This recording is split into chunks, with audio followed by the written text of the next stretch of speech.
malam ni saya akan share sedikit topik tentang manfaat emas dan rahsia menjana pendapatan pasif melalui platform Fabigo. Okey tuan-tuan, sebelum tu saya perkenalkan diri saya dulu. Nama saya Abdul Rahman Al-Amin bin Ismail dan saya dari sudut status saya masih seorang student sarjana muda jurusan kewangan di salah sebuah universiti di utara Malaysia, Universiti Utara Malaysia. Saya semester ke-7. Jadi lepas ni next semester, kalau habis semester ni, insyaAllah saya akan habis praktikum, kemudian lepas habis praktikum baru saya akan berat. Dan dari sudut pengalaman, saya jadi local speaker public goal sejak Mei 2018 lah. Saya ingat ni masa tu baru habis PRU 2018. Saya punya seminar bulan Mei tu kena tunda sebab cuti kan masa tu. 8 bulan tak silap saya, 85. Kemudian saya jadi dealer public goal sebenarnya dah lama dah, tahun September 2016. Nanti saya akan cerita macam mana saya boleh terjebak ataupun start join emas public goal walaupun masih usia muda. Masa tu saya umur 18 tahun.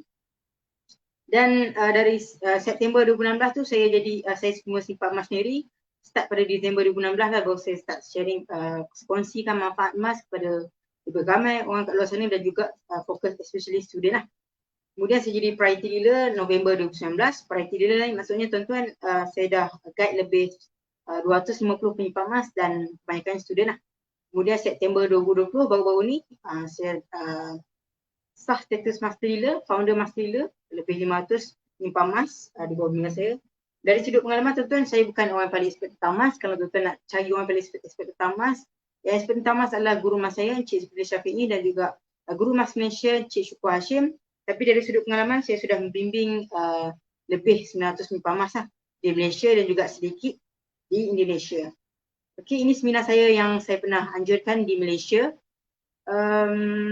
Saya buat seminar ni yang atas tu, yang atas ni. Itu seminar saya di universiti saya sendiri di Universiti Utara Malaysia, dan juga yang bawah tu seminar saya di Darul Quran Jakim, Kuala Lumpur. Darul Quran Jakim ni institut pengajian tinggi lah untuk yang menghafal Quran dan juga ambil diploma dan juga persijilan. Jadi dari sudut pengalaman tu saya dah banyak lah dah lebih mungkin 400 peserta ataupun audiens yang saya sampai ke seminar sharing manfaat emas, dan juga audiens saya mostlynya student lah. Kemudian saya belajar dari pakar, saya bukan expert, saya belajar dari guru emas saya, Encik Zubri Syafi'i. Beliau adalah penulis buku Wang Emas dan juga buku Misi Bebas Hutang.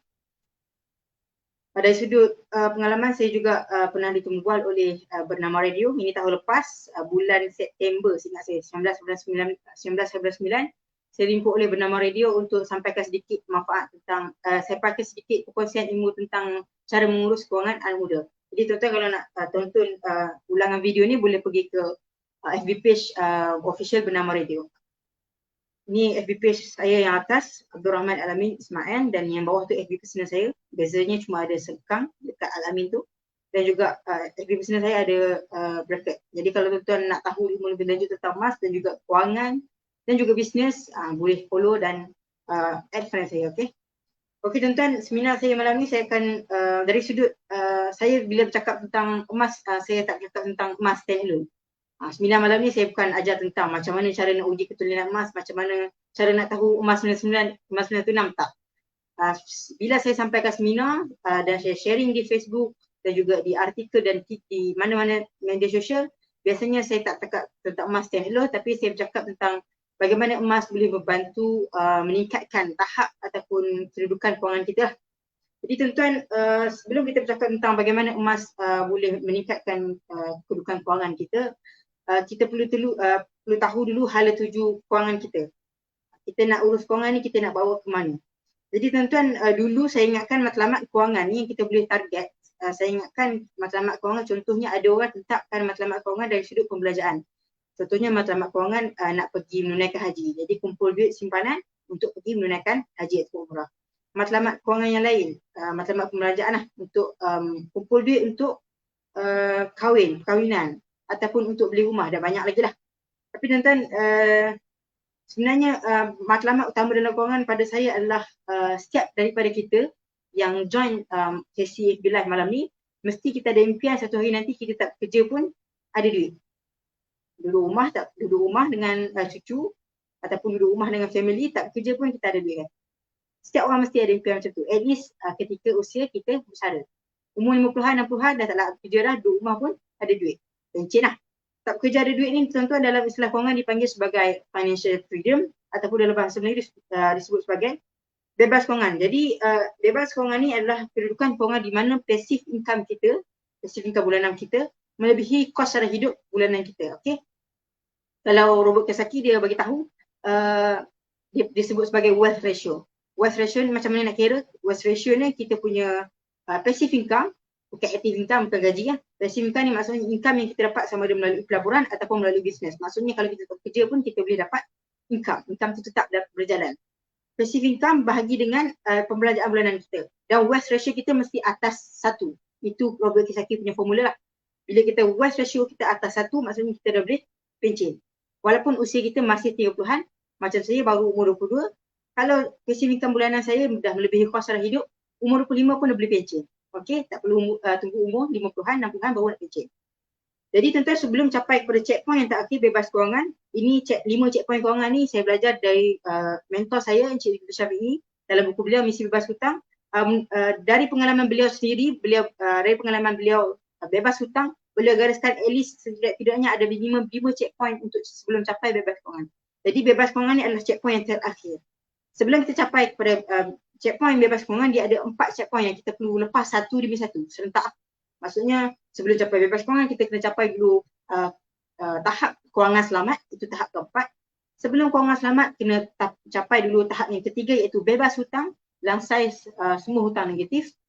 Yang kedua iaitu kita mesti ada simpanan dana kecemasan, 3 bulan pendapatan, dan yang pertama sekali adalah mesti ada aliran tunai positif. Aliran tunai positif ni dalam bahasa Inggerisnya positive cash flow lah. Maksud positive cash flow ni macam mana tuan-tuan? Jumlah perbelanjaan kita kurang dengan pendapatan bulanan kita, ataupun sebaliknya pendapatan bulanan kita melebihi jumlah perbelanjaan kita. Maksud cash flow positif ni tak semestinya kita gaji RM10,000 ataupun RM40,000. Maksud cash flow positif ni kalau kita bergaji RM3,000 tapi kita belanja RM2,999, maksudnya sebulan, hujung bulan kita ada sebanyak positif RM1. Itu dah positif cash flow. Maksudnya kita dah pas step pertama dalam kewangan untuk capai bebas kewangan. Tapi kalau kita punya pendapatan kita RM10,000 sekalipun, kalau perbelanjaan bulanan kita RM10,000, pendapatan RM10,000 ni besar, terutama bagi yang duduk dekat tempat saya menetap, Jitra Kedah memang besar lah. Boleh dikategorikan sebagai top 20 lah. Maksudnya 20% orang terkaya di Malaysia. Jadi pendapatan RM10,000 ni memang besar. Tapi kalau tuan-tuan belanja RM10,000, tuan-tuan negatif cash flow. Maksudnya tuan-tuan belum lepas lagi tahap pertama dalam kewangan. Jadi seminar saya hari ini saya akan kongsikan macam mana emas boleh bantu untuk kita dapat aliran tunai positif. Dan last kali saya akan sentuh sedikit macam mana dengan emas, macam mana kita nak manfaatkan emas, kita boleh capai tahap bebas kewangan. Okey, sebelum tu saya cerita sikit macam mana kisah saya bermula simpan emas. Okey, sebenarnya saya mula minat simpan emas ni sejak tahun 2011 ni. 2011 ni semasa saya umur 13 tahun lah. Saya lahir tahun 1998. Jadi 13 tahun masa tu saya umur tingkatan 1, ada satu seminar dibuat di masjid. Selalu saya pergi masjid, antara maghrib ke isyak tu ada macam seminar lah dibuat dekat masjid tentang kelebihan dinar lah. Jadi lepas habis seminar tu, orang yang bagi seminar tu dia buat satu jualan lah, macam fire sale lah. Macam kita nanti lagi ada fire sale. Jadi lepas fire sale tu saya nampak, saya tengok curi-curi tengok kan, budak-budak nampak sekeping 1 dinar. Masa tu dijual 1 dinar, harga dia 800. Jadi sebagai seorang student sekolah menengah, masa tu kita satu, baru lagi sekolah menengah bawah, RM800 ni kecil ke besar? Besar lah. Jadi tak ada modal lah nak mula. Saya memang minat nak beli emas. Masa tu kalau saya ada modal memang saya akan beli. Dan saya memang in fact saya tanam niat untuk kumpul duit RM800 untuk belikan 1 dinar. Tapi lepas tu tak jumpa lah. Okay. Saya punya lepas tu bila tak mula saya punya niat saya terbantut. Jadi sampailah tahun 2016, 5 tahun berikutnya, tahun 2016 dia berlaku satu krisis kita boleh kata kontroversi konflik pengurusan di satu institusi kewangan. Mak saya dia ada simpan sedikit simpanan dalam institusi kewangan tersebut. Jadi tuan-tuan, bila berlaku krisis pengurusan ataupun kontroversi untuk dalam institusi kewangan ni, kita ada letak duit dalam tu, apa pertama kali yang kita fikir? Kita akan fikir untuk keluarkan duit kita cepat-cepat lah. Jadi mak saya dengan ada duit simpanan sedikit, duit simpanan dia sendiri dan juga duit simpanan dia yang disimpan untuk saya, dia alihkan sebahagian simpanan tu kepada bentuk emas. Dalam jumlah ada banyak jugalah jumlah simpanan tu. Dan bila bagusnya kita bila di public gold ni tuan-tuan, bila kita beli emas dalam jumlah tertentu, kita tak bayar apa pun yuran, automatik kita dapat free leadership. Ini bagusnya public gold. Maksudnya tuan-tuan, maksudnya apa tuan-tuan? Maksudnya saya dulu jadi dealer sebab saya beli emas. Bukan saya beli emas sebab nak jadi dealer. Maksudnya kalau public gold offer tak nak jadi dealer ke, saya akan reject. Sebab saya tak berniat nak beli emas. Saya tak berniat nak buat bisnes emas. Dan mak saya pun tak berniat nak buat bisnes emas sebab mak saya dah ada bisnes dia sendiri. Okey. Jadi start pada situlah bila saya tengok mak saya beli sedikit juga item kecil, dia tunjuk item 0.5 gram gold bar raya. Dia tunjuk dalam gold folder lah macam ni. Itu first time.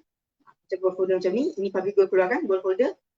Dia tunjuk kat saya. Dia tunjuk. Okey, dia tunjuk kat saya. Ni emas. Dia tunjuk saya. Lepas tu saya tanya, ni apa ni? Emas lah ni. Lepas tu saya tengok, kecil betul ni emas kan? Sebab kecil kan first time kita tengok. Jadi daripada situ baru saya tahu, emas boleh mula dengan kecil. Dan saya start simpan emas juga. Saya mula simpan emas, saya mula dengan item 0.5 gram tu, saya beli daripada mak saya. Saya ada duit sikit. Saya simpan, kemudian saya simpan dalam akaun emas dia sebab mudah. Tak perlu pegang emas sendiri. Waktu tu takut nak simpan emas. Kita bila baru mula simpan emas ni, kita takut pegang emas kan. Jadi saya simpan dalam akaun emas gap lah. Kemudian lepas saya mulakan simpanan 1 gram 1 bulan tu, saya kajilah. Saya belajar tentang, saya cari ilmu tentang emas lah. Saya lepas beli emas, saya bukan duduk diam saja, saya cari ilmu tentang emas. Jadi bila dalam saya mengkaji tu, saya terbaca satu kisah lah tentang kisah 2 kali miskin. Saya baca satu cerita ni. Saya terbaca dalam buku ni lah. Buku guru emas saya. Cerita saya dalam ni ada tulis tentang kisah 2 kali miskin. Jadi kisah 2 kali miskin ni kisah yang diceritakan, pendek ceritanya, kisah oleh YB Usama Musa di Kelantan lah. Dia di Kelantan dulu, Kerajaan Kelantan lancarkan Dina Kelantan tahun 2006. Kerajaan Kelantan lancarkan Dina Kelantan versi yang pertama. 4 tahun berikutnya, tahun 2010, Kerajaan Kelantan lancarkan Dina Kelantan versi yang kedua. Dan dia nak isytiharkan dinar tu sebagai mata wang syariah. Jadi bila nak isytiharkan satu benda, dinar, emas sebagai mata wang, dia akan melokui kerajaan pusat lah. Jadi di-trigger macam tu. Jadi kerajaan pusat masa tu nak saman kerajaan negeri. Jadi bila timbul kontroversi macam tu, YB Usama Musa dia tulis satu artikel tentang kisah 2 kali miskin. Kisah 2 kali miskin ni tentang mak mentua dia lah. Mak mentua YB Usama Musa ni dulu orang susah. Bapak mentua YB Usama Musa. Dulunya orang susah lah. Jadi dan juga sistem dulu belajar masa darjah 3, bapak mentua YB Usama Musa ni dia belajar tak naik kelas. Jadi alang-alang bila bapak mentua YB Usama Musa ni alang-alang tak naik kelas, mak dia bagikan bagikan shilling pound emas yang dah dijadikan kancing baju. Shilling pound dolar masa tu adalah emas lah. Bagi, kemudian dengan modal tu lah bapak mentua YB Usama Musa tadi guna untuk berniaga di pinggir Sungai Kelantan. Bila berniaga sampailah perniagaan berkembang, tiba-tiba Jepun turun tanah Melayu. Jadi dengan bila Jepun turun tanah Melayu, semua duit yang lama tadi tu Jepun suruh convert, tukar kepada mata wang pokok pisang. Kemudian setahun berikutnya, kan kita belajar sejarah setahun je kan pendudukan Jepun di tanah Melayu. Setahun berikutnya bila Jepun kalah, duit yang banyak tadi, harta kekayaan untuk bisnes tadi yang dah tukar pada pokok pisang Jepun tadi tu dah tak laku. Hanya layak dibuang di bawah pokok pisang saja. Sebab apa? Sebelum Jepun kalah lagi, Jepun dia berperang kehabisan sumber yang sangat banyak. Jadi bila berperang mana-mana negara yang bila kalau tuan-tuan baca banyak sejarah, mana-mana negara bila berperang dia akan kehilangan sumber, dekat situ dia akan manipulasi sistem kewangan. Jepun dia cetak duit tu, dia main cetak je sampai kan pokok pisang Jepun tu dah tak ada nombor siri, terlalu banyak sangat sampai kan hilang value. Jadi bila Jepun kalah, duit tadi dah tak laku. Hanya duit pokok pisang tadi tu hanya layak dibuang di bawah pokok pisang saja. Jadi dari situlah dua kali miskin tu maksudnya miskin kali pertama tu, duit yang pertama, duit pound US tu masih laku sebab duit tu adalah emas. Yang kali kedua tadi tu duit pokok pisang tu tak laku sebab duit tu adalah kertas. Daripada situlah terdetik saya baru saya sedar yang kita simpan duit ni sebenarnya tak selamat. Jadi apa-apa berlaku saja kepada politik dan ekonomi, contohnya yang terbaru di Zimbabwe dan Venezuela, duit tu boleh hilang begitu saja. Walaupun fizikal duit pokok pisang tu fizikal ada kat tangan kita, tapi kuasa kekayaan tak ada di tangan kita. Dia terletak pada jaminan kerajaan. Kalau kerajaan jatuh, politik tak stabil, duit tu boleh hilang nilai. Kalau kerajaan stabil sekalipun dan politik tu cuba duit kita potong dua ataupun kita hancur-hancur, laku lagi tak? Sebab tak laku kan? Sebab apa? Sebab kerajaan dah tak jamin. Dari situlah saya sedar yang sebenarnya kita simpan duit lebih berisiko daripada kita simpan emas. Lepas pada tu saja saya ada duit lebih saja. Dulu saya dapat masa saya join emas, simpan emas tu saya masih matrikulasi. Jadi saya dapat duit allowance lah. Satu semester 1,250. Sebulan dalam 2,500. Jadi ada duit saya asingkan, simpan emas sedikit, taruh sedikit saja untuk pembelajaran. Kemudian masa tu student dapat voucher buku 200.5 juga untuk setahun. Saya beli mana buku keperluan, ada lebih saya tukar pada emas. Kemudian saya dapat lagi duit saku daripada mak saya sendiri. Mak saya bagi duit poket saya mungkin duit makan belanja tu sebab saya memang nak minat menyimpan emas. Sebab saya tahu risiko simpan duit, saya tukar pada emas dalam akaun emas Gap. Buat online je semua. Okey. Dulu saya fikir sebenarnya duit yang kita pakai ni masih ada kena-mengena dengan emas, duit kertas kita pakai. Dan saya rasa sekarang masih ramai juga orang yang masih fikir duit yang kita pakai ni ada kena-mengena dengan emas. In fact, pensyarah saya masa matrikulasi dulu pun ingat yang sama. Okey. Nak cetak duit kena ada sandarkan emas. Tak ada. Dulu sebelum tahun 1971. Semenjak sebelum tahun 1971 memang kalau US nak cetak duit, nak print duit, dia kena ada disandarkan emas. Kadar tukaran ni berapa? 1 ounce emas nak keluarkan $35, kena ada 1 ounce emas. 1 ounce ni siling emas berat 31.1 gram. Itu dulu sebelum tahun 1371. Sebab tu kalau kita tengok duit US lama, dia ada tulis redeemable in gold on demand. Ini tuan-tuan boleh baca lanjut dalam buku Guide to Investing in Gold and Silver, tulisan pakar pelaburan emas dunia Mike Cameron. Ini saya pun tengah baca. Dia ada tulis kat ruang kertas tu. Jadi dulu kalau nak dulu sebenarnya duit yang kita pakai ni sebenarnya fungsi macam token. Contohnya kita nak pergi mesin basuh Robi kan. Mesin basuh kan. Robi yang mesin basuh tu, layan diri tu, nak masukkan duit kertas kita, RM kita nak masuk dalam akaun dalam mesin basuh tu, tak boleh masuk kan. Kena pergi dekat mesin token dulu, dapat token, baru boleh urus niaga dekat mesin basuh tu. Sama jugalah dengan sistem duit dulu. Nak urus niaga, tak boleh pakai emas, kena bagi duit emas, dapat token $35, baru boleh urus niaga. Okey. Sebelum tahun 1971, dia ada tahun 1944. Sebelum tahun 1944, Perang Dunia Pertama, lepas Perang Dunia Pertama, 44 buah negara, dia ada panggil Perjanjian Bretton Woods. 44 buah negara berkumpul dekat satu tempat di US, nama Bretton Woods. Sekarang ni lepas perang kita nak pakai duit apa untuk urus niaga antarabangsa, international trade. Contohnya kita Malaysia nak niaga dengan Thailand, contohlah. Nak pakai duit apa? Malaysia ringgit ke ataupun baht Thailand. Jadi nak mudah, nak selaras, masa tu semua pemimpin daripada 44 buah negara setuju untuk jadikan dolar sebagai mata wang antarabangsa. Sebab apa? Masa tu masih di backup dengan gold lah.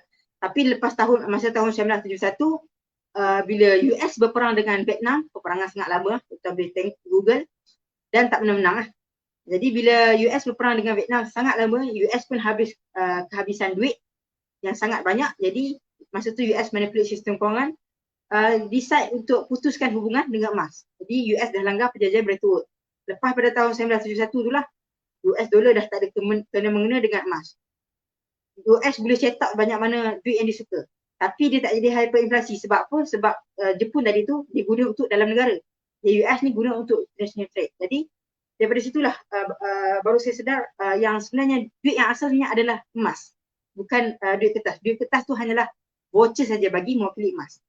Sebab tu tuan-tuan, kalau tuan-tuan tengok graf harga emas sejak tahun 1833 sampailah tahun dekat dengan tahun 1971 harga emas tak naik. Sebab apa? Sebab masa tu duit yang sebenar adalah emas. Tak wujud istilah pelaburan emas sebelum tahun 1971. Sebab duit yang kita pakai tu emas.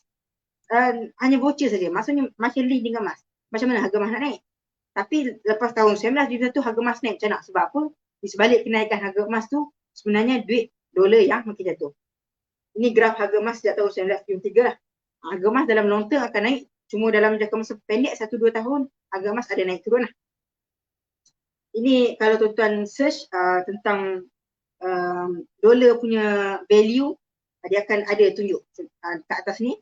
Mula-mula Federal Reserve ni dia fungsi macam Bank Negara Malaysia lah, tapi dia private, bukan milik government. Fed dicipta masa mula-mula dolar tu, kemudian dia punya timeline Wall Street crash dan ada perjanjian Bretton Woods dan banyak lagi. Yang terbaru Donald Trump, ex-presiden US, potong cukai. Bila potong cukai ni inflasi meningkat lah. So bila inflasi meningkat, maksudnya nilai dolar tu makin jatuh lah sebenarnya. Sebab tu kalau kita tengok harga emas yang graf merah tu, harga emas kalau di backup dengan gold. Harga emas kalau di backup dengan gold sepatutnya harga hari ni melebihi $8,000 per ounce. Tapi harga emas hari ni cuma $1,900 ke $2,000 per ounce. Maksudnya apa tuan-tuan? Maksudnya harga emas sekarang under value. Sangat murah. Okay. Sekarang ada dua faktor kenapa harga emas masih under value. Ada dua kuasa besar dunia tengah tekan harga emas. Yang pertama US dia punya result emas 8,000 tan. US adalah penyimpan emas terbesar di dunia. Tapi pakar-pakar percaya US sebenarnya tak ada gold sebenarnya dalam account. Hanya rekod saja. Kemudian kuasa besar dunia yang kedua adalah China. China sekarang ni tengah compete dengan US. Macam sebelum ni kita tahu banyak trade war US dengan China. Itu semua compete dari sudut ekonomi lah.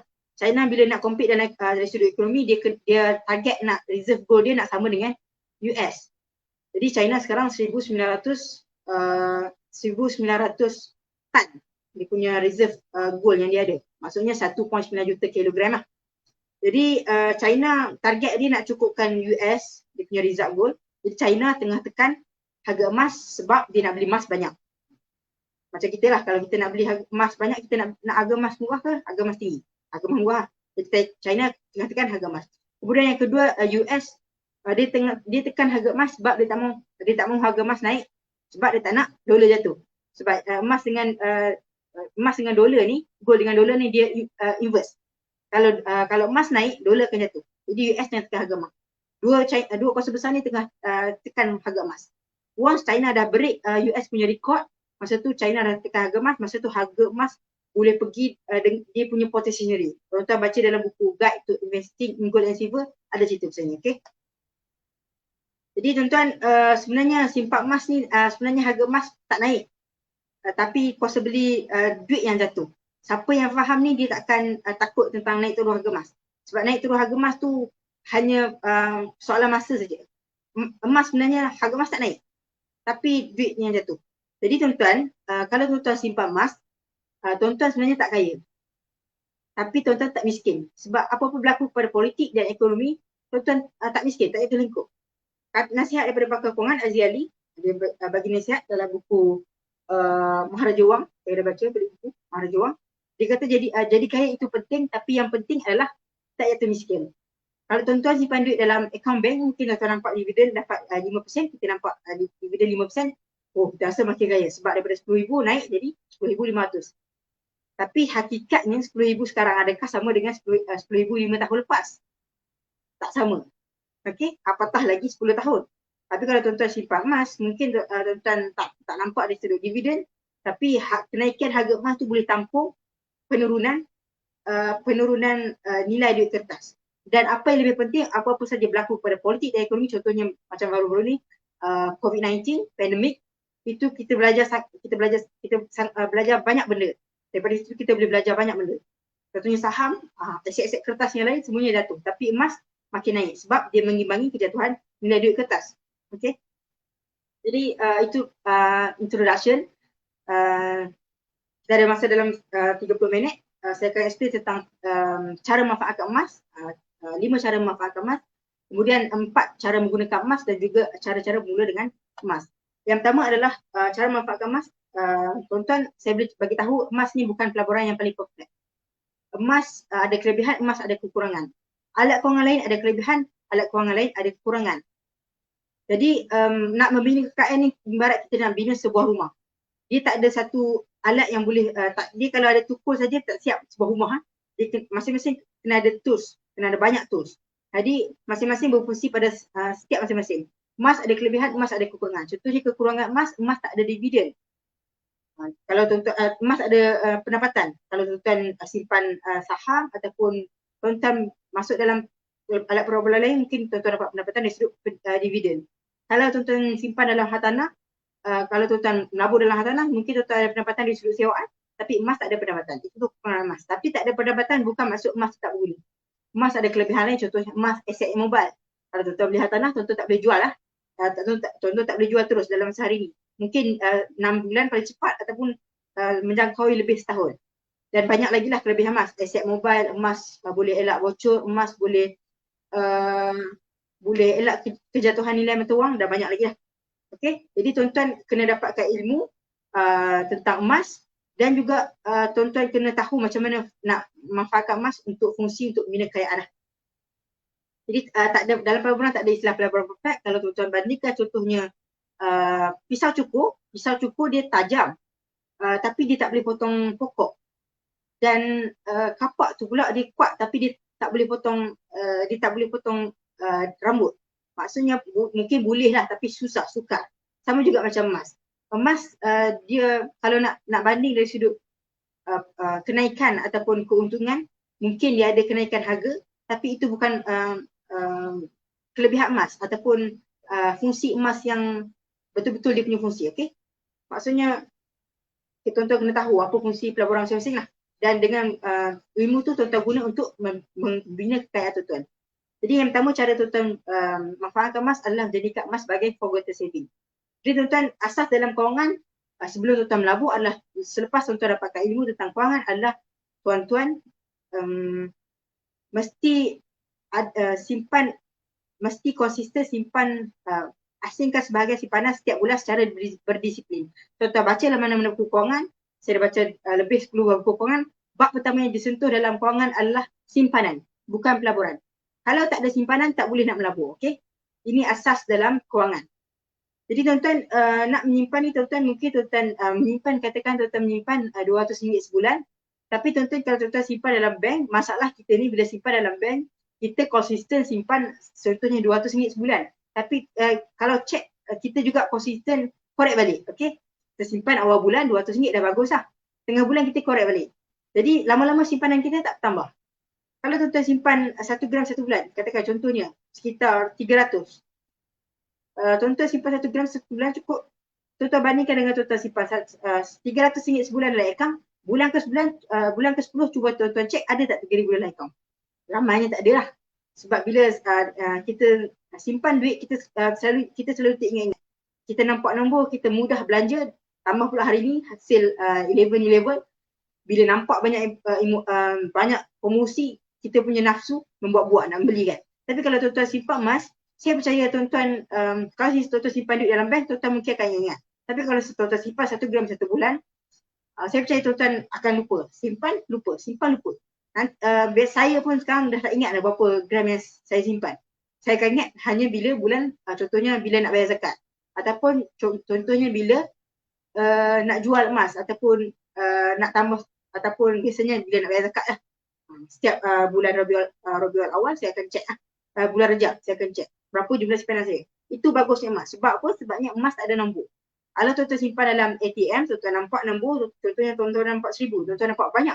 Tapi kalau tuan-tuan simpan dalam, alihkan RM1,000 ke dalam bentuk emas, mungkin hanya 3 gram lebih ataupun 4 gram, tuan-tuan dapat 4, nampak sikit. Jadi dari situ kita boleh baiki kita punya habit tentang simpanan. Dan pengalaman saya, ramai penyimpan emas walaupun hanya target 1 gram 1 bulan, biasanya bulan ke-10 ada berapa gram? Bukan 10 gram tapi lebih. Ada student yang bulan ke-6, dulu saya sampai ke seminar, sekarang dah jadi gila lah. Dulu saya sampai ke seminar tahun 2018. Saya ajar simpan 1 gram 1 bulan.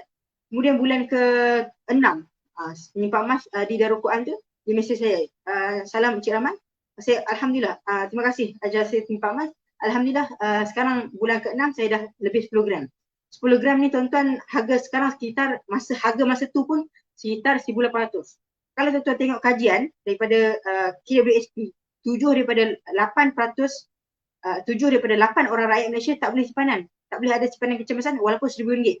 Jadi baguslah student dah ada 1,800 waktu tu. Simpanan. Maksudnya dia lebih kaya daripada 75% rakyat Malaysia di Malaysia. Okey. Yang kedua, emas boleh jadikan sebagai dana kecemasan. Tuan-tuan asal sebelum melabur kata mana-mana guru-guru kewangan, tuan-tuan kena ada at least 3 ke 6 bulan dana kecemasan. Berjumlah 3 ke 6 bulan pendapatan. Supaya apa tuan-tuan? Supaya tuan-tuan relevan, realistik. Bila tuan-tuan nak simpan 3 ke 6 bulan dana kecemasan berjumlah 3 ke 6 bulan pendapatan, nak simpan susah. Betul tuan-tuan gaji RM2,000. Tuan-tuan nak cukupkan 6,000 ke 12,000, susah. Susah, sangat susah. Jadi bila dah berjaya kumpul 3 hingga 6 bulan pendapatan, bila kita dah susah kumpul duit, jadi kita akan lebih berhati-hati bila nak melabur. Itu pentingnya dana kecemasan. Tapi tuan-tuan, pengalaman saya ramai orang yang nak kumpul dana kecemasan 3-6 bulan pendapatan, bukan nak kumpul 3 bulan pendapatan, nak kumpul 1,000 pun susah. Jadi walaupun sepatutnya dana kecemasan ni simpan dekat tempat yang tak mudah dikeluarkan dan juga tak susah sangat dikeluarkan, contohnya tabung haji dan ASB bagus. Jangan link dengan ATM. Kalau ada buku, contohnya kalau ada buku lagi bagus daripada banding ada ATM. Itu susah. Itu senang sangat keluarkan, cepat bocor. Jadi dana kecemasan sepatutnya simpan dalam cash. Tapi tuan-tuan ramai kata guru emas saya, emas tu juga adalah cash. Boleh simpan emas sebab emas tu juga adalah cash. Bila-bila tuan-tuan terdesak perlukan duit, tuan-tuan boleh pajak saja emas tu untuk dapatkan pinjaman bercakap emas on the spot. 30 minit dah boleh dapat cash. Okay? Jadi boleh jadikan simpanan dana kecemasan, boleh jadikan emas untuk cukupkan dana kecemasan 3 ke 6 bulan pendapatan. Katakan tuan-tuan dah kumpul, kemudian dah cukup dalam emas. Tuan-tuan simpan 1,000 cukup lah cash. Dah cukup 3 bulan. Jadi tuan-tuan target sampai 6 bulan, tuan-tuan nak convert emas tu balik kepada cash 3 bulan. Masa tu habit tuan-tuan dah menyimpan, dah ada. Jadi tak ada masalah. Okay? Boleh. Sebab apa naluri manusia, bila tengok emas kita seronok nak simpan, kita nak kumpul, nak tambah lagi. Kalau adik tambah sekarang Private Gold sangat giat untuk keluarkan edisi baru. Masing-masing excited untuk kumpul edisi baru. Tapi kalau tengok emas, nampak dalam akaun kita rasa seronok nak belanja. Kalau ada duit banyak dalam akaun, tak senang duduk. Nak rasa nak pabih duit. Itu naluri kita. Memang psikologi kita yang memang fitrah kita diciptakan macam tu. Sebab itu tuan-tuan kata Jim Rohn, antara personal finance guru, dia kata sebenarnya kesal psikologi yang menjadikan lebih kaya. Kekayaan bukan sekadar mengurus seluar masuk duit sahaja. Bukan soalan tambah tolak darat bahagi saja. Sebab tu orang yang expert tentang subjek matematik ataupun calculus belum tentu dia kaya. Sebab kekayaan tentang menguruskan emosi dan juga psikologi. Dalam Al-Quran pun bagi Muslim, Allah SWT pun ada sebut dijadikan indah pada pandangan manusia kecintaan kepada apa-apa yang diingini, iaitu wanita-wanita, anak-anak, harta-harta banyak daripada jenis emas dan perak. Maksudnya kita manusia memang dicipta fitrah kita manusia, kita suka emas sebagai harta. Harta ni contohnya apa tuan-tuan? Contohnya macam rumah. Kita beli emas, kita tak fikir pun bila nak jual kan. Contohnya bagi yang biasa kita beli hartanah. Beli satu hartanah, kemudian kita beli 2 hartanah. Tak terfikir pun bila nak jual. Sama juga macam emas. Sebenarnya fitrah kita emas adalah nak jadikan sebagai harta.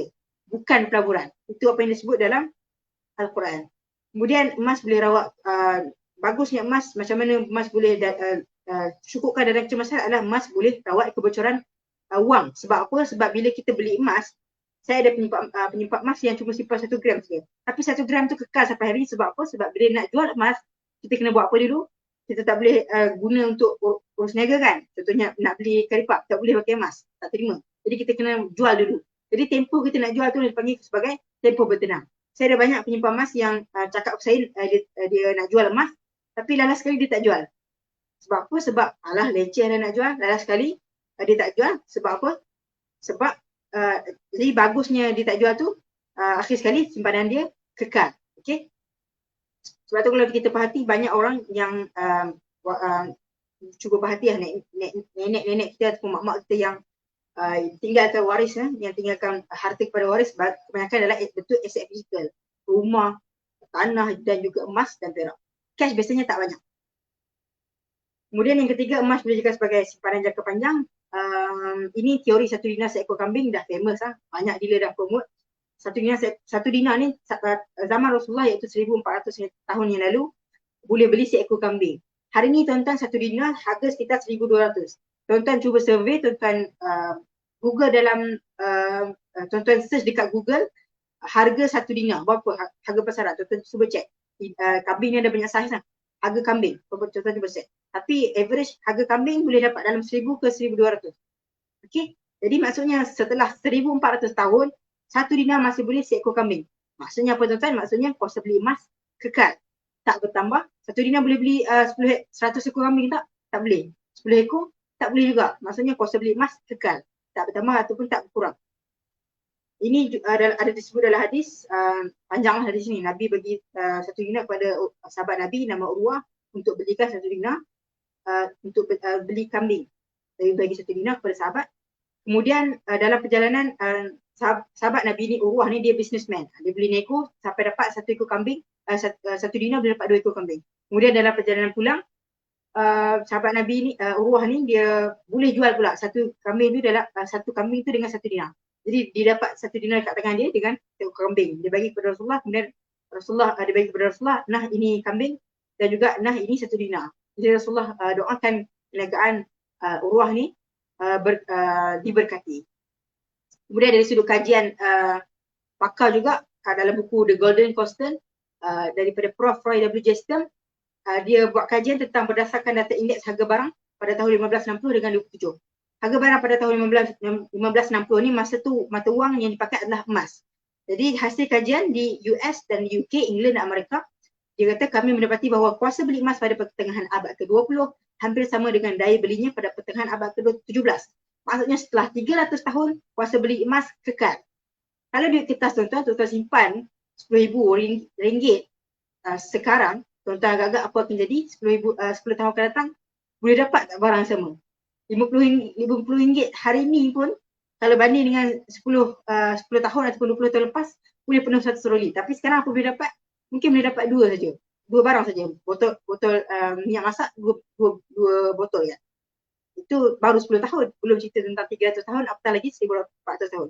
Jadi tuan-tuan boleh jadikan emas sebagai simpanan jangka panjang. Tuan-tuan nak simpan untuk anak tuan-tuan belum lahir lagi, contohnya masih dalam kandungan, dah ada customer saya ramai, saya guide, belum lahir, anak masih dalam kandungan, dah buka akaun, dah start buka akaun atas nama dia lah.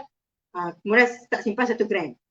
Nanti bila anak dah cukup 18 tahun, kalau tuan-tuan konsisten simpan 1 gram 1 bulan, jumlah emas yang terkumpul sekitar 216 gram. 216 gram kalau convert harga hari ni, mungkin sekitar RM60,000. Jadi boleh tampung untuk kos universiti tempatan sekitar RM35,000.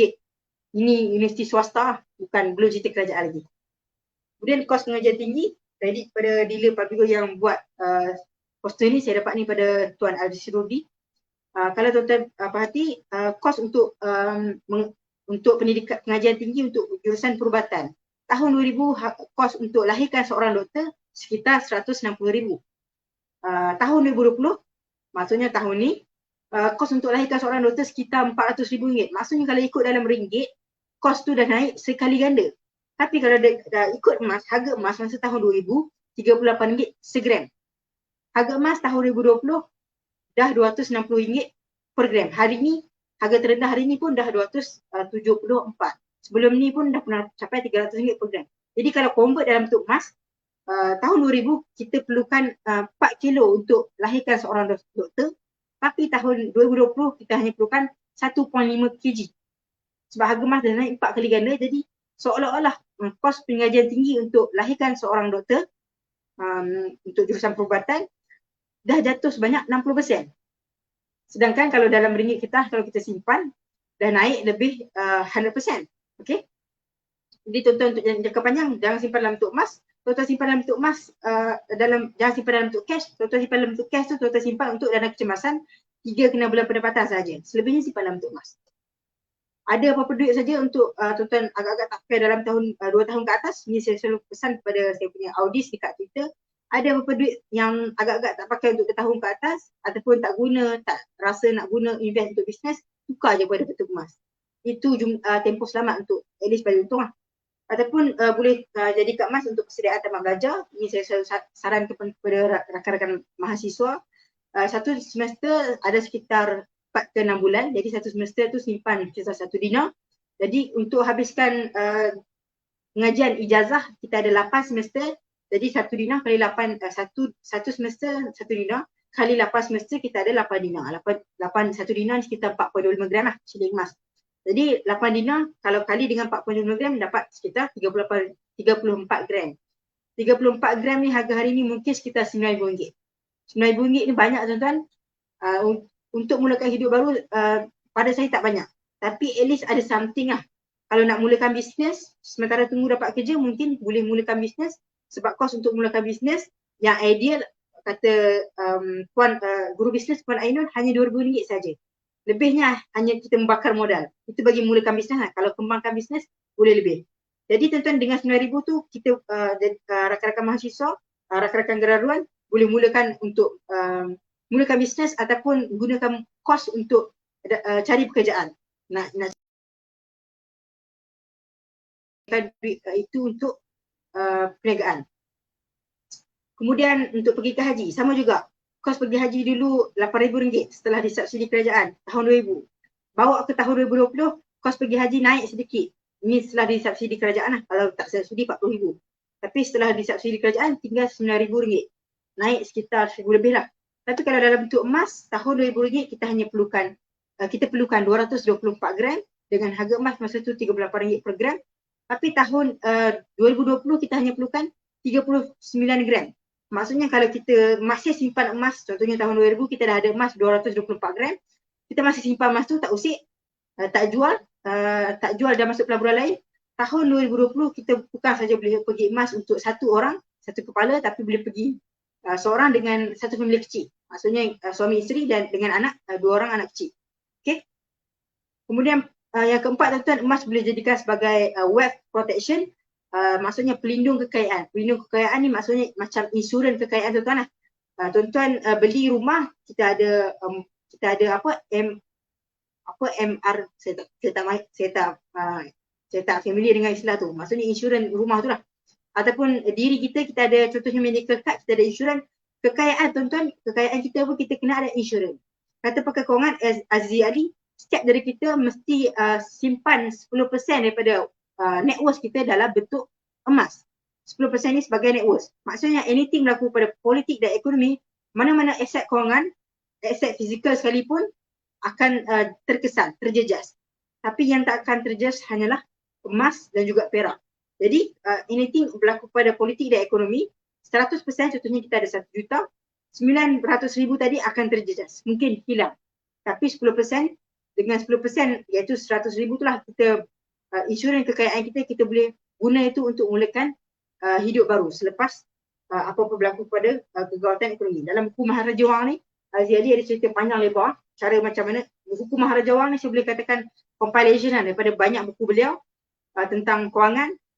Bila cerita tentang kewangan ni, cerita mula cerita sepanan, pelaburan dan akhir sekali tuan-tuan, Aziz Ali bagi tahu kita buat macam mana sekalipun, urus kewangan macam mana sekalipun, kita tak boleh elak satu benda, iaitu malapetaka yang kita tak boleh expect. Contohnya baru-baru ni, bila berlaku COVID-19, pandemik, semua bisnes semua tutup. Syarikat-syarikat gergasi pun terkesan yang kita tak expect. Contohnya syarikat penerbangan yang sangat established, syarikat hiburan yang sangat established pun boleh terkesan. Jadi waktu macam ni lah emas takkan terjejas. Malah emas boleh katakan dalam tempoh setahun ni harga emas naik hampir 100%. Okey?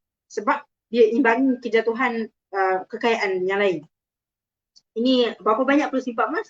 Kata Aziz Ali, penulis buku Masa untuk Emas ataupun Get into Gold, at least 10% daripada net worth kita simpan dalam bentuk emas. Cadangan daripada Robert Kiyosaki 25% dalam bentuk emas. Net worth kita, net worth lepas aset kita tolak liability, dia akan dapat net worth. Kemudian cadangan daripada Mike Maloney, pakar emas, sebab dia pakar emas jadi dia mesti syaratkan simpan emas banyak 50%. Jadi ini contoh kalau kita simpan duit cash, dia ada limitation. Maksudnya ringgit Malaysia kita tu sebenarnya bukan ringgit Malaysia je, US dollar pun sebenarnya tak laku dekat semua negara. Walaupun kena tukar dekat money changer. Ada negara yang tak terima US dollar. Jadi ringgit Malaysia ataupun duit kertas dia ada kekangan ataupun limitation dari sudut masa dan juga wang. Dulu duit pokok pisang mungkin laku, sekarang tak laku. Dulu ringgit Malaysia 500,000 laku, sekarang dah diberhentikan. Itu zon limitation dari sudut masa. Yang kedua dari sudut zon, kalau kita bawa dekat Malaysia mungkin laku, dekat luar negara dah tak laku. Bawa sikit dekat Thailand tak laku, kena tukar pada Malaysia je. Tapi emas tak ada sepadan masa, tak ada sepadan zon. Emas laku pada bila-bila masa dan pada mana-mana negara. Ini contoh testimoni pada customer Tuan Abdul Syahrum Allah. Dia customer Papi Gold. Dia student di Korea Selatan, jadi dia cuba pajak emas Papi Gold di Korea Selatan dan diterima dekat sana. Malah diterima dengan harga lebih tinggi waktu tu lah. Yang kelima, emas boleh dijadikan sebagai backup jatuhan ringgit. Dia dalam istilah perburuan dia panggil hedge. Maksud hedge tu maksudnya kita selamatkan satu benda dengan benda lain. Backup lah. Senang cerita backup lah. Ini berlaku contohnya tahun 1997 ke 1998 duit Malaysia jatuh 50%. Daripada RM1 dolar, daripada RM1 dolar boleh dapat RM2.50 ataupun dengan 25% kita boleh dapat $1. Senang cerita RM5 lah. RM5 kita boleh dapat $2 tahun 1997. Tahun 1998 RM5 kita boleh dapat $1 dan 30 sen. Bagi 30 sen lah. Maksudnya dalam tempoh setahun ringgit Malaysia jatuh lebih 50%. Kemudian tahun 2016 baru-baru ni 4 tahun yang lalu ringgit Malaysia kadar tukaran $1 sama dengan RM3.50. Maksudnya kalau ada RM8 kalau ada RM8 kita boleh dapat dalam kalau ada RM4 kalau ada maksudnya kita kalau ada $1 kita boleh tukar kepada RM3.50. Kemudian tahun 2016 kalau ada RM3.50 yang sama tak boleh tukar kepada $1. Kita perlukan duit yang lebih banyak. Kalau tengok dari nombor, ni naik ke turun ni? Bagi orang tak biasa mungkin ingat naik sebab angka naik.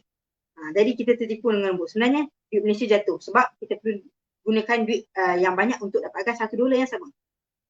Dan seterusnya, tadi dah habis cara untuk manfaat emas. Maksudnya macam mana tuan-tuan nak dapatkan idea kenapa tuan-tuan kena simpan emas. Yang kedua, cara untuk menggunakan emas. Macam mana tuan-tuan untuk maksimumkan manfaat simpan emas. Maksudnya tuan-tuan dah ada emas dalam tangan, tuan-tuan dah beli emas. Macam mana tuan-tuan nak maksimumkan lagi manfaat simpan emas. Yang pertama, tuan-tuan boleh jadikan emas sebagai hadiah bernilai. Kalau tuan-tuan bagi barang lain, mungkin barang tu takkan kekal lama. Contohnya bagi barang tu boleh rosak. Ataupun bagi duit boleh habis. Tapi kalau tuan-tuan bagi emas tu biasanya hadiah dia lebih sentimental. Contohnya di Papi Gold keluarkan banyak edisi untuk budayakan masyarakat Malaysia bagi emas sebagai hadiah.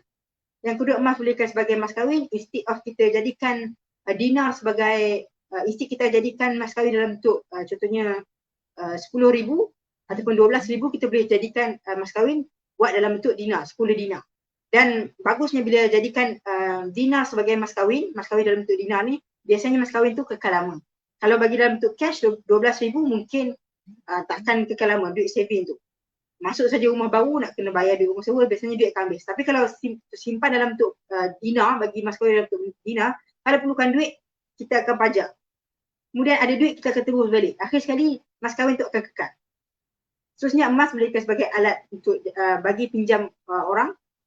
Contohnya kalau kita bagi pinjam duit, kita bagi pinjam RM2,000 hari ni, contohnya orang yang kita bagi pinjam tu dia cakap nak bayar hujung bulan.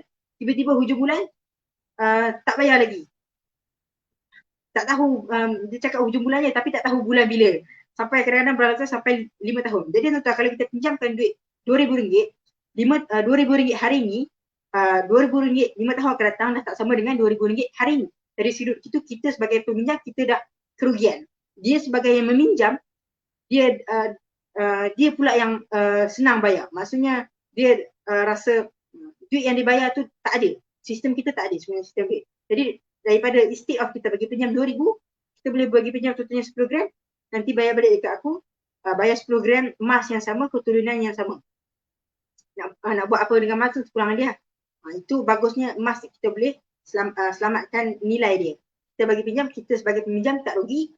Dia sebagai orang yang meminjam, dia akan bayar lebih cepat. Sebab apa? Nanti harga emas akan naik.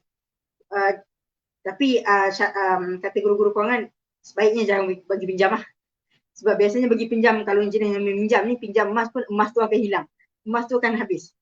dia tak akan bayar balik dan sebab jadi kalau nak bagi pinjam jangan bagi pinjam, tapi bagi berapa banyak yang kita boleh halalkan saja. Okey, boleh contohnya minta pinjam 200, kita tak boleh bagi pinjam minta pinjam 2000, kita tak boleh bagi pinjam 2000, mungkin kita boleh pinjam 200, bagi je apa yang kita boleh halalkan, bagi je 200 dan tak payah simpan lagi, tak payah ingat-ingat, kita lupakan terus. Yang keempat, emas boleh jadikan sebagai jana pendapatan. Ini sepatutnya yang saya sebut tadi, manfaat emas dan juga rasa jana pendapatan pasif. Okey, sebelum nak cakap jana pendapatan dengan emas, kita perlu tahu emas ni tak ada pendapatan. Jadi tuan-tuan, yang ada pendapatan dengan emas hanyalah bisnes emas. Dari sudut simpanan dan pelaburan emas, emas tak ada pendapatan. Kalau ada mana-mana company yang tawarkan pulangan ataupun pendapatan dengan simpanan dan pelaburan emas, contohnya dia bagi tahu kami akan laburkan duit, nanti tuan-tuan duduk saja, tuan-tuan boleh dapat pulangan bulan-bulan, itu confirm skin cepat raya bertopeng ke emas. Itu tuan-tuan boleh angkat kaki, lari cepat-cepat. Okey, dan buat report. Tapi kalau nak jadi pendapatan, satu-satunya adalah bisnes emas. Nak buat bisnes emas ni tuan-tuan ada banyak cabang. Sama ada tuan-tuan buka kedai emas, ini perlukan kos yang banyak, ataupun tuan-tuan beli surat pajak, ini pun perlukan modal untuk rolling dengan cepat. Ataupun cara yang terakhir, cara yang lainnya untuk jana pendapatan sambil simpan emas adalah tuan-tuan jadi dealer public good. Ini cara paling mudah lah setakat yang saya jumpa. Jadi dealer public good ni macam mana tuan-tuan? Cara jadi dealer public good ni, tuan-tuan hanya simpan emas, tuan-tuan beli emas dalam jumlah tertentu dan tuan-tuan dapat free dealership. Contohnya tuan-tuan beli normal dealer, tuan-tuan kalau tanpa promosi 200 gram, harga sekitar 200 gram berapa? 100 gram sekitar 28,000, 200 gram sekitar 50,000 lebih. Tuan-tuan ada saving, tuan-tuan tukar convert kepada emas, 100% duit yang dalam saving tu akan tukar jadi pada emas dan tuan-tuan dapat free dealership lifetime. Dan tuan-tuan tak wajib buat bisnes dan juga tak wajib jasa. Ini bagusnya dealership public good. Maksudnya kalau tuan-tuan tak buat hasil ataupun tuan-tuan tak buat bisnes, tuan-tuan tak ada hilang status dealership tu. Itu bagusnya di public good. Ataupun priority dealer, tuan-tuan beli half kilo sekitar 120,000 lebih, tuan-tuan dapat priority dealership. Beza normal dealer dengan priority dealer adalah tingkat commission. Normal dealer tuan-tuan dapat sekitar 1% commission atas belian sendiri dan juga atas belian customer yang kita introduce. Selama mana kita membeli ataupun selama mana customer tu membeli. Maksudnya customer tuan-tuan beli hari ni, lepas tu tuan-tuan beli, bukan tuan-tuan tak dapat, bukan. Tuan-tuan masih dapat selama mana customer tu membeli.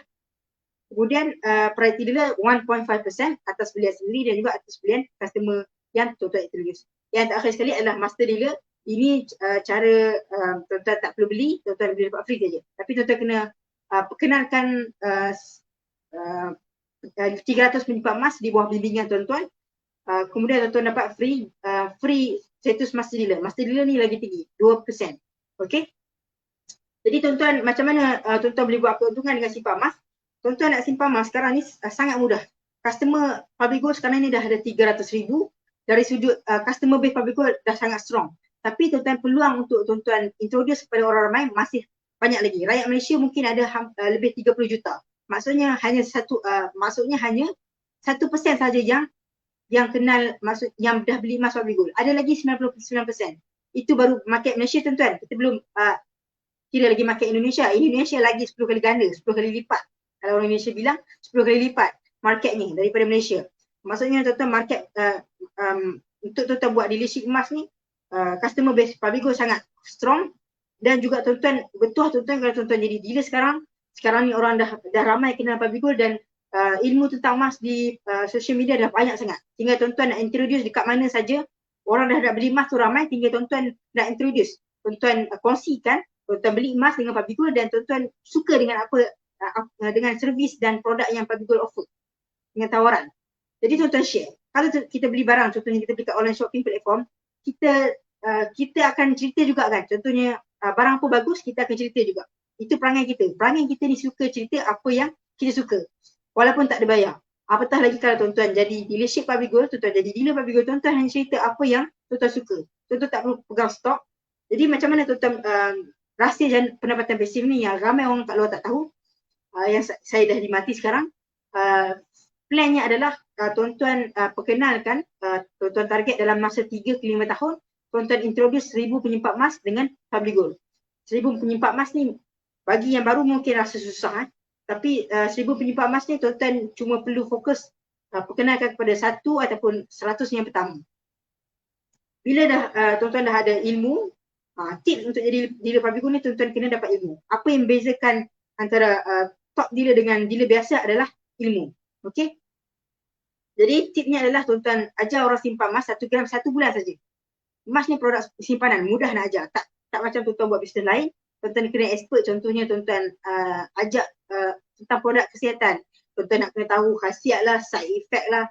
Kemudian lain produk, lain kelebihan lah. Tapi emas tak. Tuan-tuan ajar orang simpan emas, tuan-tuan ajar orang menyimpan. Bukan ajar orang habis duit. Jadi dealer ni adalah ajar orang simpan duit, bukan habis duit. Jadi tuan-tuan ajar 1000 orang penyimpan emas, 1 gram 1 bulan. 1 gram 1 bulan, 1 gram sekitar harga 300 kita ambilkan. Bila 1000 orang membeli sebulan, maksudnya sale tuan-tuan dah 300,000. 300,000 daripada 2%, tuan-tuan akan dapat RM6,000 passive income. RM6,000 ni tuan-tuan tak perlu, tak sama lah dengan RM6,000 makan gaji ya, active income. RM6,000 active income, anything berlaku kepada kita, back to zero. Tapi RM6,000 passive income, anything berlaku kepada kita, kita masih dapat. Sebab dia income yang kita tak perlu bekerja pun kita dapat duit. Okay. Customer nak beli emas. Saya ada lebih 900 customer. Saya cuma pernah jual customer fizikal. Saya pernah bagi dalam bentuk by hand 3 orang saja. Selebihnya semua saya guide customer beli direct dengan public good. Nak beli emas, nak top up semua direct dengan public good. Okay. Jadi RM6,000 passive income, kata David Lee pakar kewangan, RM1,000 passive income ni nilai dia jauh lebih bagus daripada RM10,000 active income. Itu tuan-tuan kena faham dulu.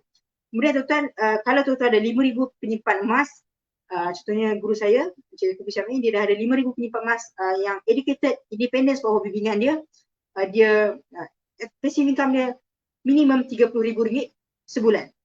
Itu maksudnya passive income. Okay. Ini peluang yang sangat bagus, saya nak boleh bagi tahu tuan-tuan, peluang yang sangat bagus, platform sangat bagus yang disediakan oleh public good yang tak ada di mana-mana lain. Okay.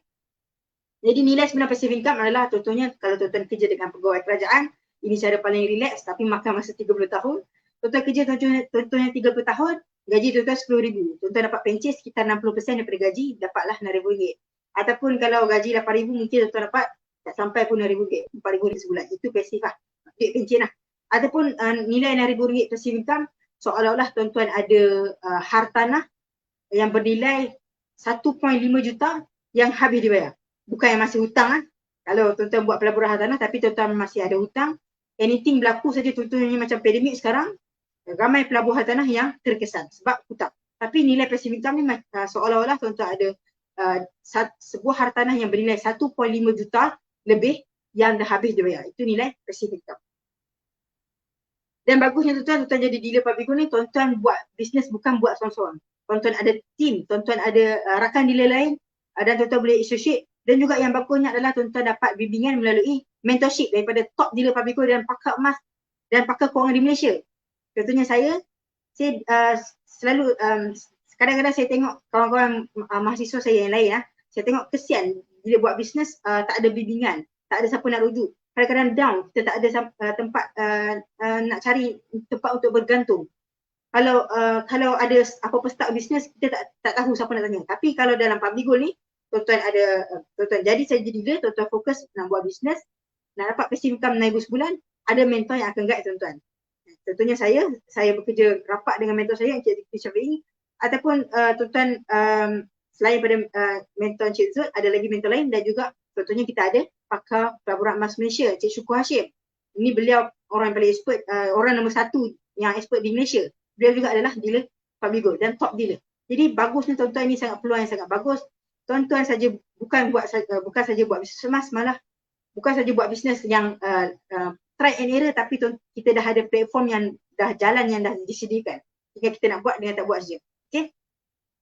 Yang ketiga adalah cara bermula simpan emas. Jadi sekarang ni tuan-tuan dah dapat ilmu emas, tuan-tuan nak tahu macam mana nak nampak kesan kebaikan emas tu, tuan-tuan kena applykan ilmu yang tuan-tuan dapat. Mula dulu dengan antara cara yang tuan-tuan boleh mula dulu hari ni, contohnya buka akaun Emascape, serendah 1 gram RM274 pun dah boleh mulakan simpanan emas. Ataupun kalau tuan-tuan ada bajet lebih sekitar 1,150 ke atas, tuan-tuan boleh beli item 1 dinar. Ini tuan-tuan kena beli emas, lock harga sekarang. Kemudian bila dah ada ready stock, tuan-tuan kena simpan sendiri. yang e-commerce gap tadi tu dalam bulatan merah tu tuan boleh biarkan dalam account ataupun tuan keluarkan sedikit fizikal emas sendiri boleh keluarkan di cawangan bila masa. Ataupun kalau bajet nak dapatkan fizikal tapi bajet bawah RM200 tuan boleh beli item sekecil 0.5 gram 180. Tapi saya sarankan sebaiknya item yang dalam kotak hijau ni iaitu 1 gram, setengah dinar, 5 gram lebih baik melalui gap. Contohnya harga 1 gram sekarang RM350. Cara lebih murah tuan-tuan beli melalui gap 1 gram 274. Tuan-tuan kemudian tuan-tuan nak keluarkan, tuan-tuan bayar RM10 charge premium, tuan-tuan boleh keluarkan fizikal 1 gram. Tapi sebaiknya tuan-tuan beli 2 gram, tuan-tuan keluarkan 1 gram. 1 gram lagi tuan-tuan tinggalkan dalam baki. Itu maksudnya kalau tuan-tuan beli 1 gram melalui gap, contohnya 274 tambah RM10 284, tuan-tuan dah jimat sebanyak RM66 1 keping saja. Okey, itu tips. Jadi selain daripada tu tuan-tuan boleh mulakan dengan kalau ada bajet lebih, yang duit simpanan yang tuan-tuan agak tak pakai 2 tahun ke atas, daripada tuan-tuan simpan dalam account bank saja, biar macam tu tak apa-apa, lebih baik tuan-tuan simpan dalam bentuk emas. Lagi bagus tuan-tuan simpan lebih mungkin malam ni ada promotion sekitar 50 gram ataupun mungkin 30 gram dah boleh jadi dealer. Tuan-tuan tukar pada emas, kemudian tuan-tuan dapat peluang bukan saja tuan-tuan dapat kenaikan untung atas kenaikan harga, tapi tuan-tuan dapat peluang untuk buat bisnes, untuk jana pendapatan pasif. Yang seterusnya, kalau tuan-tuan minat item dinar, ada orang dia minat dinar, especially Muslim, boleh juga beli dinar. Ada item 1 dinar, 5 dinar dan 10 dinar. Yang akan datang kita ada setengah dinar. Nanti staff Puan Fazana akan explain. Jadi kenapa pentingnya gram pertama tuan-tuan? Ada 3 sebab kenapa pentingnya gram pertama. Ini saya punya pengalaman saya sendiri. Saya mula simpan emas dengan 0.5 gram. Itu saya mula dengan item kecil. Tuan-tuan jangan tunggu nak beli item besar. Contohnya ada orang nak beli item 10 gram baru nak mula. Jangan. Tuan-tuan mulakan dulu dengan 0.5 gram. Saya mula dengan 0.5 gram, paling kecil yang ada. Kalau ada paling kecil, mula yang paling kecil. Kalau ada lebih, boleh mula lebih. Kemudian saya simpan 1 gram 1 bulan, saya target keluarkan 1 gram. Kemudian saya target item besar sikit, 1 dinar, 45 gram. Kemudian saya target lagi, dalam simpan dalam e-commerce tu saya target kumpul. Kita boleh accumulate lah, sebab tu nama Gold Accumulation Program. Accumulate sampai 5 gram, boleh keluarkan 5 gram. Kemudian saya target 10 gram, motivasi kepada saya target 10 gram, saya keluar 10 gram. Sampai sedar-sedar tuan-tuan dalam tempoh kurang 3 tahun, ini gambar tahun 2019, saya sedar-sedar simpanan saya dah lebih RM8,000. Jauh lebih banyak daripada lebih 3 bulan pendapatan dana kecemasan fresh graduate punya gaji. Okey. Itu pentingnya mulakan tindakan, tuan-tuan mula dulu, jangan tunggu nak faham. Lepas dah mula baru tuan-tuan dapatkan ilmu tentang emas. Tuan-tuan jangan kaji betul-betul baru nak faham. Memang takkan faham. 1 gram ni penting sebagai benchmark harga. Bila tuan-tuan dah mula, tuan-tuan dah ada benchmark harga. Contohnya tuan-tuan dah mula sekarang hari ni 274. Esok kalau harga emas turun, tuan-tuan tahu esok contohnya katakan harga emas turun 270. Saya tak jamin esok turun. Saya tak tahu harga masa depan. Contohlah harga turun 270. Jadi tuan-tuan dah ada benchmark harga 274. Tuan-tuan akan kata, oh 270 ni murah. Tapi kalau tuan-tuan tak mula 1 gram, contohnya 274, tuan-tuan tak mula. Harga emas turun 270. Kemudian turun lagi. Tuan-tuan kata, oh 270 mahal lah sebab tuan-tuan tak pernah beli. Tuan-tuan tunggu lagi, turun 27, contoh 265. Tuan-tuan rasa masih mahal sebab tuan-tuan tak ada benchmark harga. Kemudian harga emas dah naik 300 masa tu, baru tuan-tuan menyesal sebab tuan-tuan tak beli. Masa tu tuan-tuan anggap emas lagi mahal dan tuan-tuan takkan mula-mula. Sebaiknya tuan-tuan mulakan terus dengan 1 gram untuk faham benchmark harga dan juga tepat faham bila tuan-tuan mula simpan emas, tuan-tuan akan anggap tuan-tuan sebagai part of gold saver. Maksudnya lepas ni kalau tuan-tuan nampak buku pasal emas, tuan-tuan akan minat nak belajar. Lepas ni nampak orang share tentang emas, oh aku gold saver, tuan-tuan akan lebih faham tentang emas. Dan juga sebagai motivasi untuk simpan emas. Bila dah ada 1 gram, dah mula 1 gram, kita akan lebih motivasi lah untuk simpan emas banding orang yang tak pernah mula 1 gram. Bajet untuk mula boleh mula 1 gram 300.5 ataupun mula melalui gap 200 gap boleh mula serendah RM100, tapi sebaiknya genap gram, saya prefer genap gram, ataupun boleh mula dengan bajet 0.5 gram RM180. Ini item collection item. Saya kurang encourage untuk mula dengan 0.5 gram unless tuan-tuan betul nak pegang fizikal dan juga tuan-tuan memang ada bajet tu sajalah. Sebaiknya simpan melalui gap. Dan juga bajet 1 dinar 1,200 ke atas. Bajet 1 dinar sekarang tak sampai 1,200 saya ingat. Sekitar 1,170 saja. Okey tuan-tuan, seminar saya malam ni saya tengok jam saya 9.38. Kita start 8.30. Seminar saya malam ni, sharing saya malam ni hanya 1 jam 8 minit. Saya percaya tuan-tuan tak akan faham everything tentang emas. Sebenarnya saya hari ini hanyalah titik tolak untuk tuan-tuan menjentik emosi tuan-tuan untuk mula simpan emas dan titik tolak untuk tuan-tuan explore. Lepas ni explore lagi ilmu tentang emas. Saya syorkan baca buku, cari dan baca buku guru emas saya Encik Fiqih Syafi'i tentang bertajuk Wang Emas untuk tentang emas, dan saya syorkan juga beli buku misi bebas hutang. Ini compliance, saling melengkapi. Kalau tuan-tuan baca Wang Emas, kemudian tuan-tuan baca misi bebas hutang, nanti tuan-tuan ilmu emas tuan-tuan tu akan lebih sinkronis lah. Tuan-tuan boleh dapatkan, kalau nak cepat tuan-tuan boleh dapatkan dekat penerbit Galeri Ilmu, direct WhatsApp penerbit Galeri Ilmu. Tuan-tuan boleh beli kat situ. Kalau tak ada stok, tuan-tuan boleh beli e-book dulu. Okay? Ada penyimpanan emas saya nak cepat, beli melalui e-book dulu. Nanti bila dah ada stok, baru boleh beli fizikal. Sebab kita sebagai, saya faham lah, sebagai dah biasa beli buku, kita rasa fizikal tu lebih best kan baca. Jadi tuan-tuan beli e-book dulu nak cepat baca. Kemudian lepas ni kalau nak tahu ilmu teknikal lebih detail, ilmu teknikal tentang emas, saya syorkan beli buku Guru Emas Malaysia, Cik Syukur Hashim, bertajuk Mengikat Rahsia Pelabur Emas. Ini tuan-tuan boleh survey dekat pgmall.my. Pgmall.my ni macam online shopping platform, macam online shopping platform lain tapi milik Pabigo. Dalam tu mungkin ada buku ni. Kalau tak ada, tuan-tuan boleh contact direct dengan Cik Syukur. Boleh pergi dekat website, boleh pergi dekat FB personal Cik Syukur Hashim, PM dia untuk dapatkan buku ni. Tapi saya syorkan dapat buku Wang Emas dulu, sebab itu cara paling mudah lah untuk faham tentang emas dan cara paling murah. Tak ada buku emas yang saya rasa murah lah, macam tu RM25 dan complete lah sebagai penyimpan emas dalam konteks penyimpan emas di Malaysia. Kemudian nak tahu detail boleh invest lagi duit untuk dapatkan ilmu tentang teknikal tentang emas. Kemudian tuan-tuan, kita di Malaysia kita betul sebab Pabigol, kita ada Pabigol. Pabigol ni bukan fokus jual emas tapi bagi education bersama dengan emas. Maksudnya tuan-tuan beli emas, kalau tuan-tuan beli emas, tuan-tuan mungkin tak rugi, tapi tuan-tuan kalau beli emas saja tuan-tuan mungkin boleh untung, tapi tuan-tuan masih ada possibility untuk rugi. Kalau tuan-tuan ada ilmu, baru tuan-tuan tak akan rugi dan tuan-tuan akan dapat keuntungan maksimum dengan emas. Jadi tuan-tuan, sekarang ni di Pabigol, dulu Pabigol setiap branch ada weekly meeting, maksudnya orang yang terdekat boleh pergi ke branch masing-masing, meeting mingguan. Tapi sekarang kita, alhamdulillah, hikmah di sebalik COVID, weekly meeting ni hanya dibuat di live saja. Tak kira di mana-mana kawasan, tuan-tuan boleh join weekly meeting yang ada di FB page official Pabigol International Berhad ni, hampir setiap hari ada. Jadi tuan-tuan boleh join emas, walaupun ilmu emas setiap speaker tu lebih kurang sama saja konten, tapi tuan-tuan boleh belajar pengalaman daripada perspektif yang berbeza, pengalaman yang berbeza daripada background speaker yang berbeza.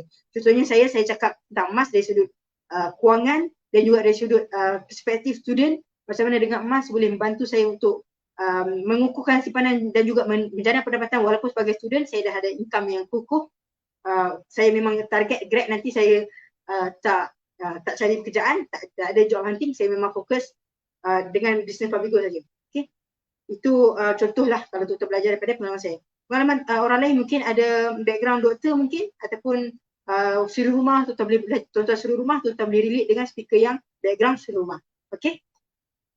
Akhir sekali saya tutup saya punya seminar hari ini dengan kata-kata daripada Top 10 America's Best Money Manager. Ini orang kewangan dengan pelaburan tahu, Kenneth G. Gavino. Dia cakap, if you don't trust gold, do you trust the logic of taking beautiful pine tree worth about $4,000 to $5,000, cutting it up, turning it into pulp and then paper, putting some ink on it and then calling it 1 billion. Kalau kita tak percaya, masih ragu-ragu dengan emas, nilai emas, kita rasa harga emas tak naik, adakah kita percaya dengan nilai pokok pine yang cantik tu, yang bernilai pokok pine tu mungkin bernilai sekitar $4,000 ke $5,000 kos untuk tanam pokok pine dan grooming pokok pine tu, bernilai $4,000 kemudian pokok pine tu dipotong dan dijadikan kertas dan letak ink atas tu dan kita panggil dia sebagai $1 billion. Maksudnya nilai $1 billion tu sebenarnya tak ada nilai pun, kos dia cuma $4,000 ke $5,000, tapi dia hanya bergantung pada nilai jaminan kerajaan. Kerajaan US letakkan jaminan, terus kita sebut sebagai $1 billion. Jadi kalau tuan-tuan tak percaya kepada emas, adakah tak percaya kepada emas, adakah tuan-tuan nak percaya kepada nilai pokok duit kertas yang asal pada usul daripada kertas. Ini bukan kata-kata daripada saya, tapi kata-kata daripada expert Kenneth G. Gavino. Dia antara top 10 America's Best Money Manager. Maksudnya dia antara top 10 orang yang mahir, expert untuk uruskan duit lah. Urus duit ni maksudnya urus kewangan, uruskan fund yang berjuta-juta, mungkin berbilion-bilion. Okey, itu saja daripada saya. Tuan-tuan boleh, kalau tuan-tuan nak dapatkan ilmu lanjut tentang lepas ni, tuan-tuan nak engage dengan saya ataupun nak ada apa-apa soalan ataupun nak ikuti ilmu saya boleh follow add friend di Facebook personal saya. Ini saya kena clean dulu friend, ataupun nak cepat tuan-tuan boleh follow saja FB saya. Yang atas tu yang background profile picture warna biru tu, itu profile personal saya. Yang warna putih tu Facebook page saya. Okey. Itu saja seminar saya hari ini. Saya buka, kalau ada persoalan boleh tanya. Kita buka sesi Q&A dalam 5 ke 15 minit lah. Kalau tak ada persoalan, saya akan serah kepada Puan Fazana. Jadi Puan Fazana boleh tengok soalan lah.